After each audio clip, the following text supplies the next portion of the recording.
सब। तो last video में हमने देखा कि जो चैप्टर था आपका क्लास 10th का जो चैप्टर था केमिकल इक्वेशंस और केमिकल रिएक्शंस, उसके बारे में हमने पढ़ा था। ठीक है, तो उसका ही लास्ट जो टॉपिक है, मुश्किल से 10 या 15 मिनट का ही टॉपिक बचा हुआ है, इसको आज हम कंप्लीट कर लेते हैं। ठीक है, 2 टॉपिक आपके बचे हुए हैं, कोरोजन और एनसीडीटी। दोनों जो टॉपिक हैं ये ऑक्सीडेशन और रिडक्शन के ही हैं। ठीक है, तो ये जो दोनों टॉपिक हैं ये ऑक्सीडेशन और रिडक्शन हमने देख लिया था। एक बार मैं आपको बता देता हूँ ऑक्सीडेशन क्या होता है। ठीक है, ऑक्सीडेशन में हमने देखा था कि जो ऑक्सीडेशन रिएक्शन है उसके अंदर या तो O2 ऐड हो गई या फिर हाइड्रोजन लॉस हो जाएगी। ठीक है, उसी प्रकार हमने रिडक्शन में देखा था कि या तो उसके अंदर हाइड्रोजन ऐड हो जाएगी या फिर ऑक्सीजन उसमें से रिमूव हो जाएगी। ठीक है, तो यही जो चेंजेस हैं ऑक्सीजन और हाइड्रोजन के, वही ऑक्सीडेशन और रिडक्शन है। ठीक है, तो जो कोरोजन और एनसीडीटी जो दोनों टॉपिक हैं ये ऑक्सीडेशन पे बेस्ड है। ठीक है, यहाँ पे होता क्या है कि जो कोरोजन है ये मेटल्स के लिए होता है, यानी कि जो प्रोसेस है एक नेचुरल प्रोसेस है। इसके अंदर क्या होता है, जो मेटल्स होते हैं, मेटल्स में जैसे आयरन हो गया, Fe, Ag, सिल्वर हो गया, गोल्ड हो गया, कॉपर हो गया। ठीक है, तो ये जो मेटल्स हैं आवर्त सारणी जो पीरियोडिक टेबल है उनके अंदर इनको मेटल्स बोला जाता है। ठीक है, तो ये जो मेटल्स होते हैं ये ग्रुप डी के एलिमेंट्स होते हैं मेटल्स जो जब एयर और मॉइस्चर की प्रेजेंस में एनवायरनमेंट के अंदर रखे होते हैं तो इनका ऑक्सीडेशन हो जाता है। और ऑक्सीडेशन या फिर जब कोई केमिकल रिएक्शन इनके साथ होगी तो उससे होगा क्या कि ये खुद को और भी स्टेबल कंपाउंड बनाने की कोशिश करते हैं, इसीलिए रिएक्शंस होती हैं। तो ये मेटल ऑक्साइड्स भी बन जाते हैं, मेटल हाइड्रोक्साइड्स भी बन जाते हैं या फिर मेटल सल्फाइड्स भी बना सकते हैं। तो जैसे कि हमने तो रस्टिंग ऑफ आयरन पढ़ा था इसी चैप्टर में। जो आयरन है उसकी रस्टिंग हो जाती है, वो क्यों होती है? जैसा हमने पढ़ा था कि जो आयरन है वो मोर स्टेबल स्टेट में जाने की कोशिश करेगा। तो जब आप हायर क्लासेस में जाओगे 11th-12th में तो आपको समझ में आएगा मोर स्टेबल स्टेट्स क्या होती है। थोड़ा सा हिंट मैं आपको दूँ तो वे स्टेट्स जब कोई मेटल या कोई भी सब्सटेंस है वो नेचुरल पोजीशन में जब प्रेजेंट है तो अगर उससे ज़्यादा स्टेबल यानी उससे ज़्यादा स्थिर अगर वो कंपाउंड या सब्सटेंस बना सकता है तो वो रिएक्शन कर जाएगा और एक अलग नया सब्सटेंस बना लेगा। ठीक है, जो कि पहले से ज़्यादा स्थायित्व उसको प्रदान करेगा। ये बिल्कुल वैसा है जैसे कि अगर कोई इंसान है आज वो 10,000 रुपये कमा रहा है तो वो एक ऐसी नई जॉब ढूंढेगा जिससे उसकी अर्निंग ज़्यादा हो जाए, और जब उसकी अर्निंग ज़्यादा हो जाएगी, उसकी इनकम ज़्यादा हो जाएगी तो वो उसी जॉब को प्रेफर करेगा ताकि उसकी स्टेबिलिटी बढ़ सके। तो ये बिल्कुल वैसा ही है, जब कोई मेटल है वो एनवायरनमेंट में उसको रख दिया हमने आउटर जो एटमॉस्फेयर है उसमें, तो उसके अंदर ऑक्सीजन है एनवायरनमेंट के अंदर और मॉइस्चर यानी वाटर भी है, तो वो उसके साथ रिएक्ट करके खुद से ज़्यादा स्टेबल एक प्रोडक्ट बना देगा। ठीक है, ओरोजन की यही एक मेन रीजन है। तो जो डेफिनेशन है यहाँ पे लिखी हुई है, this is a process that converts a refined metal into a chemical stable form such as oxide, hydroxide और सल्फाइड्स। ठीक है, तो ये जो डेफिनेशन है ये जो बता रही है इसके अनुसार, तो ये जो एक रिफाइंड जो मेटल होता है, जैसे कि हम कोई चीज़ लाए, जैसे जो कोई लोहे का खिलौना, कोई टॉय या फिर जो कार वगैरह होती है, बाइक्स वगैरह। ठीक है, तो उसमें जो आयरन यूज हुआ है या फिर जो बर्तन है अपने कॉपर के, अगर कॉपर या सिल्वर की कोई चीज़ है, रिंग वगैरह, ठीक है, जो ज्वेलरी होती है उसको हम लाए तो वो पहले रिफाइंड मेटल था यानी कि प्योर फॉर्म में था वो। ठीक है, वैसे प्योर होता नहीं है लेकिन उसके अंदर हल्की सी स्टेबिलिटी थी और वो एनवायरनमेंट से कोई उसका कोरोजन नहीं हो रखा था, वो बिल्कुल एक रिफाइंड फॉर्म में था। ठीक है, तो उसको हमने रिफाइन किया, लेकिन जब वो केमिकल स्टेबल यानी समय के साथ जब टाइम निकलता जाएगा तो जैसे आयरन की जो भी चीज़ है, आयरन रोड हो जाए, चाहे आयरन के गेट डोर्स होते हैं, ठीक है, या फिर सिल्वर, चाहे सोना हो, गोल्ड जिसका साइन होता है एटॉमिक साइन सिंबल होता है AU। ठीक है, तो ये सब जो चीज़ें केमिकली स्टेबल होने की कोशिश करेंगी और वो चेंज हो जाएंगी या तो मेटल ऑक्साइड्स में या मेटल हाइड्रोक्साइड्स में या मेटल सल्फाइड्स में। ठीक है, अब होता क्या है, जैसे मेटल ऑक्साइड में वो चीज़ चेंज होगी जब सिर्फ ऑक्सीजन के साथ रिएक्शन करेगी एटमॉस्फेयर में तो ऑक्साइड्स बना लेंगी। हाइड्रोक्साइड्स मतलब OH हमने देखा था, OH जो ग्रुप था। ठीक है, तो हाइड्रोजन और ऑक्सीजन के साथ जब रिएक्ट करेंगी तो हाइड्रोजन ऑक्साइड बना लेगी। सल्फाइड्स यानी सल्फर के साथ रिएक्शन जब करेंगी तो सल्फाइड बना लेंगी। तो कोरोजन आपको समझ में आ गया होगा। ठीक है, ये आप इसका स्क्रीनशॉट ले सकते हैं या फिर इसको आप नोट डाउन भी कर सकते हैं। और ये एक एग्जांपल है, जैसे आयरन है, आयरन टर्न्स ब्राउन यानी कि जब उसकी रस्टिंग हो जाती है, तो आप ये भी लिख सकते हैं एग्जांपल के अंदर, रस्टिंग ऑफ आयरन।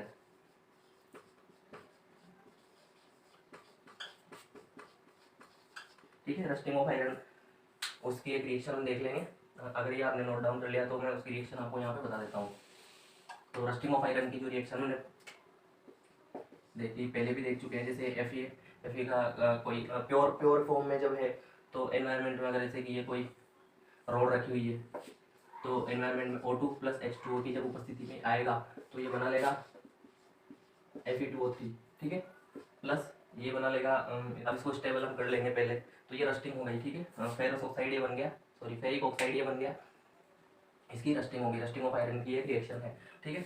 तो ये आपको समझ में आया होगा। अब यहाँ पे अगर हम देखें ऑक्सीजन 2 है और एक ऑक्सीजन ये रही, तो 3 ऑक्सीजन हो चुके हैं, फेरस 2 है उधर, ठीक है, ये जो 2 एटम्स है आयरन के, तो फिर यहाँ पे हम आगे 2 लगा देते हैं, तो ये 2 हो गए, ठीक है। ऑक्सीजन स्टेबल हो गया। हाइड्रोजन की अगर बात करें तो 2 हाइड्रोजन अभी हमारे बाकी हैं, तो यहाँ पे देखें तो H2 गैस निकल सकती है यहाँ से, तो H2 गैस जो है वो एनवायरनमेंट में निकल जाएगी। तो ये एक रिएक्शन आपको समझ में आया होगा, और इसी के साथ आपको यहाँ पे फिर से बैलेंसिंग वगैरह का सिस्टम जो फंडा है वो भी समझ में आ गया होगा, ठीक है। दूसरा जैसे कि जो सिल्वर है, सिल्वर की अगर बात करें चांदी की, तो चांदी भी समय के साथ हल्की सी ब्लैक सी पड़ने लग जाएगी, उसके ऊपर ब्लैक कवरिंग आ जाती है, ठीक है। तो वो सनलाइट की प्रेजेंस में धीरे धीरे लाइट की प्रेजेंस में धीरे धीरे रिएक्ट करती है, उसके ऊपर क्लोरीन और कार्बन की जो है कवरिंग होने लग जाती है। फिर उसको हम ज्वेलर के पास जाते हैं, उसको साफ़ करवाते हैं, ठीक है। और ज्वेलरी जो होती है जैसे गोल्ड ज्वेलरी वगैरह, तो इनको साफ़ करने के लिए जो ज्वेलर्स हैं वो यूज करते हैं एक्वारेजिया, एक प्रकार का सोल्यूशन ये होता है,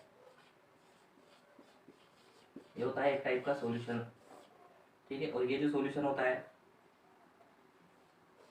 ये काम आता है मेटल के cleaning of metal, cleaning of jewelleries में ये काम आता है, ठीक है। इसका जो वर्क है इधर हम लिख लेते हैं। तो इसको जब हम यूज़ करते हैं, ठीक है, तो इसका जो यूज़ है एक्वारेजिया का वो है क्लीनिंग ऑफ ज्वेलरीज, ज्वेलरी जो इसका मेन वर्क है, ठीक है। तो अब जो एक्वारेजिया है, ये एक सॉल्यूशन होता है, और जो सॉल्यूशन होता है उसके अंदर क्या क्या चीज़ें उपस्थित होती है, इसके अंदर होता है HNO3 nitric acid plus HCl, ठीक है। और इनका जो रेशियो है वो होता है 1:3, ठीक है। यानी कि अगर 1 लीटर HNO3 लेते हैं हम तो 3 लीटर HCl हमको लेना होगा, या 3 kg HCl अगर हम लेते हैं तो 1 kg हमको HNO3 या नाइट्रिक एसिड लेना होगा, ठीक है। ये जो फॉर्मूला है ये होता है नाइट्रिक एसिड, ठीक है। तो आप याद रख सकते हैं ये होता है नाइट्रिक एसिड, और ये जो है ये होता है हाइड्रोक्लोरिक एसिड,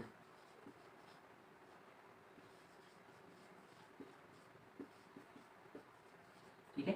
ये हाइड्रोजन का एक एटम है और ये क्लोरीन का एक एटम है, ये मिलके बनाते हैं हाइड्रोक्लोरिक एसिड। और यहाँ पे जो HNO3 का जो मॉलिक्यूल है उसके अंदर हाइड्रोजन का एक एटम होता है, एक नाइट्रोजन है और 3 ऑक्सीजन होते हैं, ठीक है। तो ये मिलके बनाते हैं पूरा का पूरा, ये जो दोनों चीज़ें मिलके 1:3 में एक्वारेजिया का फॉर्मेशन होता है, जिसको किंग ऑफ एसिड बोलते हैं, और ये ज्वेलरी क्लीनिंग के अंदर हम इसको काम लेते हैं, ठीक है।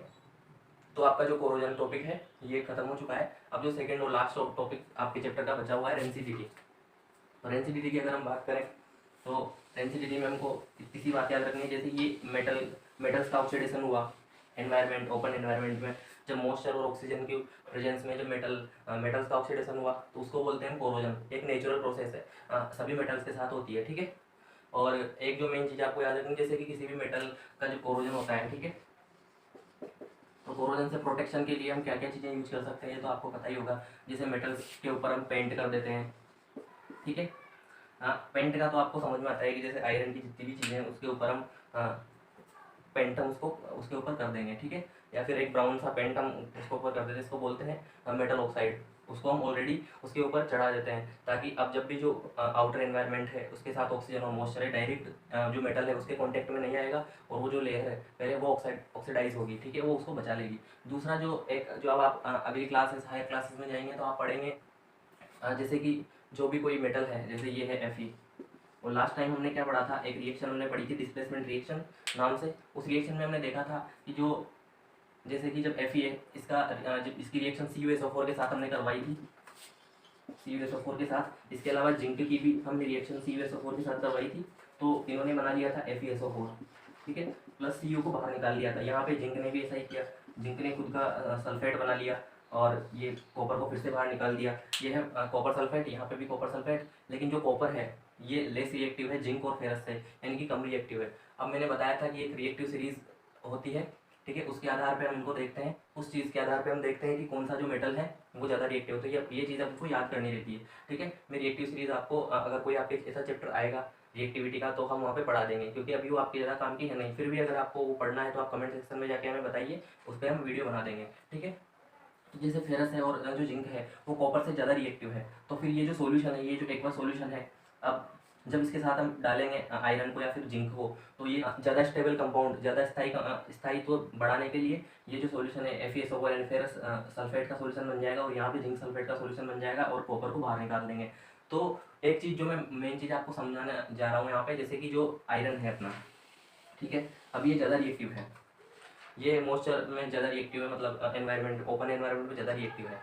यहाँ पे अगर हम एक काम करें कि इससे ज़्यादा जो रिएक्टिव मेटल्स हैं, अगर उसकी इस पर पॉलिश कर देंगे, जैसे कि इससे ज़्यादा होता है जैसे जिंक, जिंक इससे ज़्यादा रिएक्टिव है, जैसे कॉपर से दोनों ज़्यादा रिएक्टिव है, लेकिन जो जिंक है फेरस से भी ज़्यादा रिएक्टिव होता है। ठीक है, तो जब अगर इसके ऊपर हम ऐसे जिंक की पॉलिश कर देंगे